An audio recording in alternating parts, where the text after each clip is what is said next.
और बड़ी खबर, सरकार से समर्थन वापस लेगी बीटीपी। डूंगरपुर मामले को लेकर के तल्खी बढ़ी है और बीटीपी अब समर्थन वापस की मांग कर दिया है। सरकार से समर्थन वापस लेगी बीटीपी। कांग्रेस पर बीजेपी के साथ जाने का आरोप उन्होंने लगाया है। बीटीपी उम्मीदवार को हराने का भी आरोप लगाया है और इसको लेकर के अब वो समर्थन वापसी की मांग कर रहे हैं। सरकार से समर्थन वापस लेगी बीटीपी। डूंगरपुर मामले को लेकर के ये तल्खी बढ़ी है। बीटीपी ने साफ तौर पर यह कह दिया है कि सरकार से समर्थन वापस लेगी बीटीपी। डूंगरपुर मामले को लेकर तल्खी बढ़ी है। डूंगरपुर में बीटीपी को जिला प्रमुख में हराने के लिए कांग्रेस बीजेपी के साथ आए थे। कांग्रेस ने निर्दलीय खड़ी हुई बीजेपी नेता को जिला प्रमुख बनवाया। इसके बाद बढ़ी है कांग्रेस और बीटीपी के रिश्तों में तल्खी। ये बड़ी खबर जयपुर से, सरकार से समर्थन वापस लेगी बीटीपी। डूंगरपुर मामले को लेकर के तल्खी बढ़ी है। कांग्रेस ने बीजेपी के निर्दलीय उम्मीदवार का साथ दिया, जिसके बाद ये तल्खी बढ़ी। कांग्रेस पर बीजेपी के साथ जाने का बीटीपी ने आरोप लगाया और बीजेपी के नेता ने जीता है चुनाव। कांग्रेस की मदद से निर्दलीय खड़े होकर जीता चुनाव और इसी को लेकर के बीटीपी गुस्से में है और उन्होंने साफ तौर पर कहा कि विश्वासघात हुआ है मेरे साथ और इस वजह से अब सरकार को समर्थन देना मुमकिन नहीं है।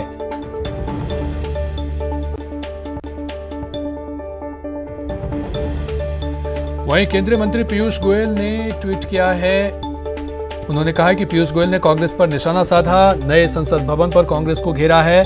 कांग्रेस को लगता है कि संसद भवन पीएम के लिए है। पीयूष गोयल ने कहा, मोदी ही देश और संसद की सेवा करते रहेंगे। किसानों के हित के मुद्दे पर मोदी जी ने ये सवाल मोदी जी उठाए हैं। फसल बीमा, किसान सम्मान निधि जैसे मुद्दे उठाए। कांग्रेस ने सिर्फ झूठे वादे किए।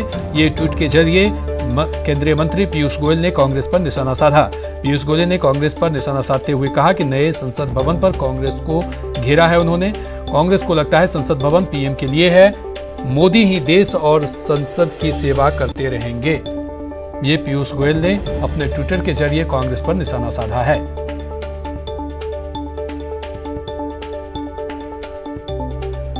केंद्रीय मंत्री पीयूष गोयल ने ट्वीट किया है। पीयूष गोयल ने कांग्रेस पर निशाना साधा, नए संसद भवन पर कांग्रेस को घेरा है। उन्होंने कहा कि कांग्रेस को लगता है संसद भवन पीएम के लिए है। मोदी ही देश और संसद की सेवा करते रहेंगे। किसानों के हित के मुद्दे को मोदी जी ने उठाए। फसल बीमा, किसान सम्मान निधि और जैसे बड़े मुद्दे उठाए हैं। कांग्रेस ने सिर्फ झूठे वादे किए।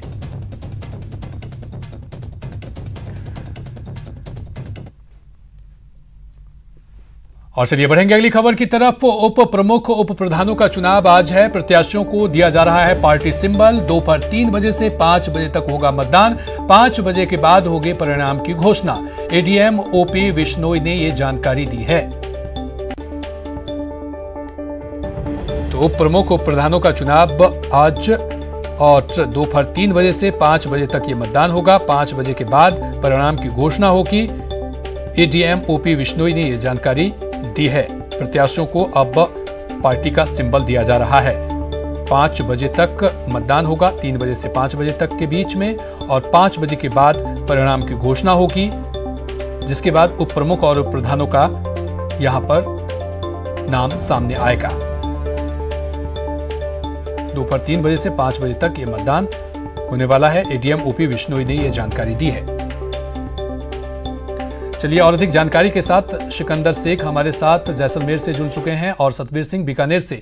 सबसे पहले सिकंदर, जैसलमेर में क्या सभी तैयारियां पूरी कर ली गई है? 3 बजे से 5 बजे तक के बीच मतदान होना है, इसको लेकर के तमाम तरह की तैयारियां पूरी कर ली गई है?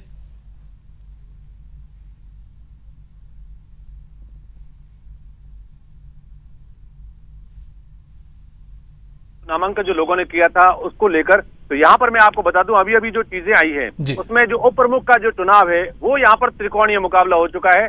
कांग्रेस के ही 2 धड़े हैं, जिसमें से एक कान भारती है, उनको कांग्रेस का सिंबल मिला है। वहीं जो भूपेंद्र कुमार भारूपाल है उनको निर्दलीय प्रत्याशी के तौर पर वो यहाँ पर खड़े हैं, और बीजेपी जो है उन्होंने जितेंद्र जो कुमार है उनको सिंबल दिया है। तो अब उप प्रमुख का भी जो चुनाव है वो यहाँ पर त्रिकोणीय हो गया है। कांग्रेस, निर्दलीय और बीजेपी, ये तीनों आमने सामने हो गए हैं, और उसमें जो निर्दलीय भी है वो भी कांग्रेस से ही जीते हुए हैं। तो कांग्रेस के जो 2 फाड़ हैं, कल जो प्रमुख के चुनाव में जो क्रॉस वोटिंग हुई थी उसका ही परिणाम यहाँ पर देखने को मिल रहा है। उप प्रधान की बात करें तो जैसलमेर में 7 पंचायत समितियां हैं, जिसमें 4 पर कांग्रेस का कब्जा है और 3 पर बीजेपी का है।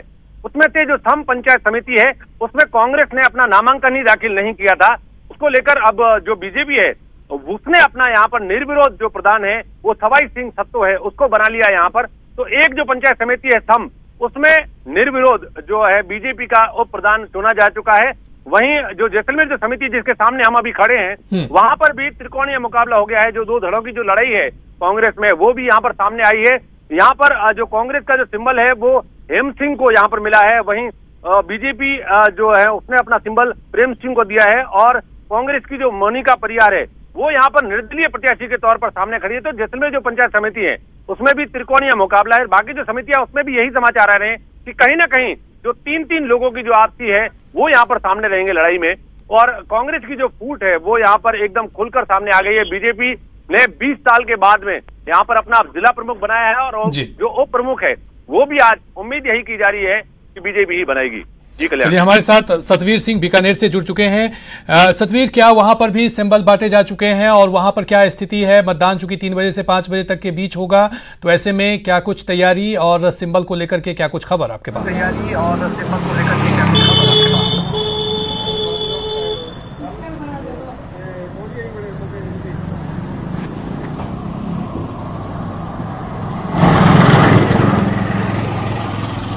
क्या सतवीर आप सुन पा रहे हैं मुझे?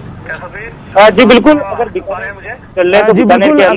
की बात कर लें तो बीकानेर के अंदर अभी तक की जो स्थिति है वो ये है कि जो 4 जो सीटें हैं उसके ऊपर कोलायत की अगर बात कर ले तो कोलायत में कांग्रेस के जो रेवत राम है उन्होंने उप प्रधान के लिए जीत हासिल कर ली है। तो वहीं पर खाजूवाला से भाजपा की सुमन कंवर ने यहाँ पर जीत हासिल करी है। तो वहीं पर नोखा में अगर बात कर लें तो धापी देवी यहाँ पर उप प्रधान बन चुकी है। तो पूगल से कांग्रेस के यासीन खान उप प्रधान बन चुके हैं। ऐसे में अगर बात कर ले तो 4 सीटों के अंदर 2 पर बीजेपी और 2 पर जो कांग्रेस है उनके उप प्रधान बन चुके हैं। तो वहीं पर अगर बज्जू की बात कर लूं तो बज्जू में जो चुनाव है वो रोचक होने जा रहे हैं। 15 सदस्यों वाली समिति में 6 नामांकन दाखिल हुए थे।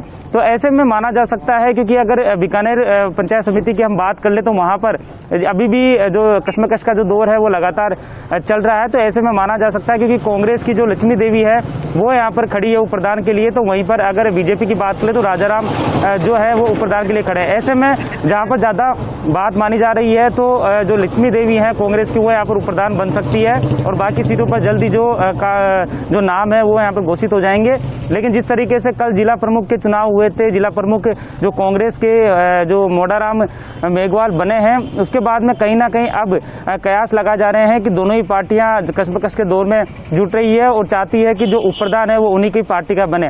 फिलहाल अभी भी जो मतदान है वो जारी है। तो ऐसे में माना जा सकता है कि 4 जगह अगर बात कर ले तो 2 पर बीजेपी और 2 पर कांग्रेस शामिल के नाम सामने आ चुके। तो ऐसे में अभी और भी नाम आने बाकी हैं। जी, बहुत बहुत शुक्रिया तमाम जानकारी के लिए सिकंदर और सतबीर। आप अपनी नजर बनाए रखिए, हम आपसे अपडेट लेते रहेंगे।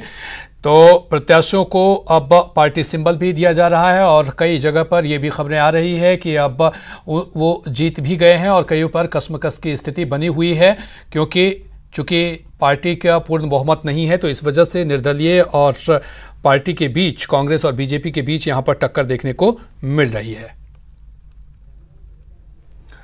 और चलिए बढ़ेंगे अगली खबर की तरफ। और बड़ी खबर बांसवाड़ा से है, जहां स्कूल टीचर की जलकर मौत हुई है। बिजली का तार गिरने से टीचर की मौत हो गई। टीचर की स्कूटी पर गिरा है बिजली का तार गिरने से लगी है स्कूटर में आग।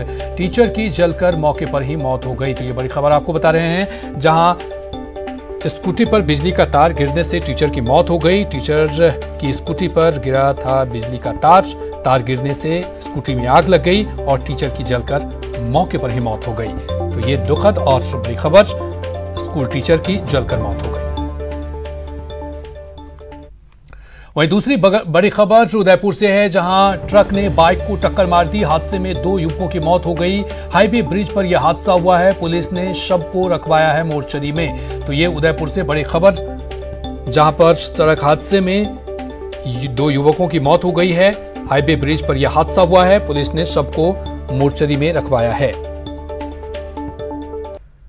ब्रेक के बाद एक बार फिर से आप सभी का स्वागत है। खबर झुंझुनू से है। झुंझुनू के अलसीसर में प्रधान का चुनाव में हंगामा हो गया। दरअसल पंचायत समिति के चुने गए कांग्रेस सदस्यों ने अपने ही उम्मीदवार के खिलाफ मोर्चा खोल दिया और उसका विरोध करना शुरू कर दिया। जानकारी के मुताबिक कांग्रेस के घासीराम पूनिया और अलसीसर प्रधान के लिए अपना उम्मीदवार घोषित किया था। वहीं बीजेपी ने नरेश कुमार को उतारा था। शाम को वोटिंग के समय बीजेपी के सभी सदस्यों ने आकर अपना मतदान कर दिया, लेकिन उसी वक्त कांग्रेस के सदस्य आए और उन्होंने मतदान केंद्र में प्रवेश तो ले लिया, लेकिन सावित्री सोयराना की बजाय घासीराम पूनिया को प्रधान का उम्मीदवार बनाने का विरोध करने लगे। 19 सदस्यों वाली पंचायत समिति में 11 सदस्यों ने कांग्रेस और 7 सदस्यों ने बीजेपी के पक्ष में मतदान किया, जिसके बाद 4 मतों से कांग्रेस के घासीराम पूनिया निर्वाचित घोषित किए गए।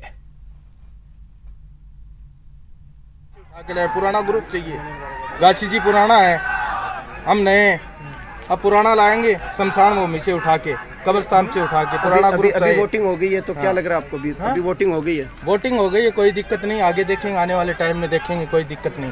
जबरदस्ती प्रेशर बनाकर और घासीराम पूनिया का फार्म भरवा दिया और जनता का आक्रोश आप लोग देख ही रहे हैं। ठीक है, आप नाराबाजी देख रहे हैं। रीटा चौधरी ने नाइंसाफी की है, अभी भी बाहर बैठी हुए वोटिंग नहीं कर रहे हैं। नो कैंडिडेट हमारे। और अब मौसम की बात करते हैं। कोटा शहर में आज मौसम में बड़ा बदलाव नजर आ रहा है। आसमान में बादल छाए हुए हैं और धूल कोहरे के चलते विजिबिलिटी 1200 मीटर बनी हुई है। न्यूनतम तापमान में उछाल आया है। हमारे संवाददाता अर्जुन अरविंद ने मौसम का जायजा लिया। कोटा शहर के मौसम में आज बड़ा बदलाव देखने को मिल रहा है। सुबह से आसमान में बादल छाए हुए हैं। धुंध और कोहरा होने के कारण विजिबिलिटी आज 1200 मीटर दर्ज हुई है। मौसम विभाग की बात करें तो आज न्यूनतम तापमान कोटा शहर का 16 डिग्री दर्ज हुआ है और सुबह से कोहरा और धुंध छाने से और बादल बने होने से मौसम सर्द हो रहा है। हालांकि न्यूनतम तापमान में 2.3 डिग्री की बढ़ोतरी हुई है और 16 डिग्री आज का न्यूनतम तापमान दर्ज हुआ है। तो तस्वीरें में दिखा देता हूँ दर्शकों को। ये कोटा शहर का डीसीएम रोड है और मैं इस वक्त अभी जो दिल्ली मुंबई रेल मार्ग पर रेल और ब्रिज बना हुआ है वहाँ मौजूद हूँ और यहाँ की तस्वीरें दिखाने की कोशिश कर रहा हूँ दर्शकों को। सुबह से जिस तरह से मौसम बना हुआ है, बारिश की भी संभावना है, क्योंकि कोटा ज़िले के रामगंज मंडी इलाके में जो कुंड है वहाँ पर रिमझिम बारिश आज हुई है। और ये दिल्ली मुंबई रेल मार्ग है जो पास से नज़र आ रहा है, लेकिन दूर से कोहरे धुंध के कारण दिखाई नहीं दे रहा है। तस्वीरें और दिखाता हूँ। लोग गर्म कपड़ों में लिपटे हुए हैं और वाहनों की इस रेल और ब्रिज पर आवाजाही बनी हुई है।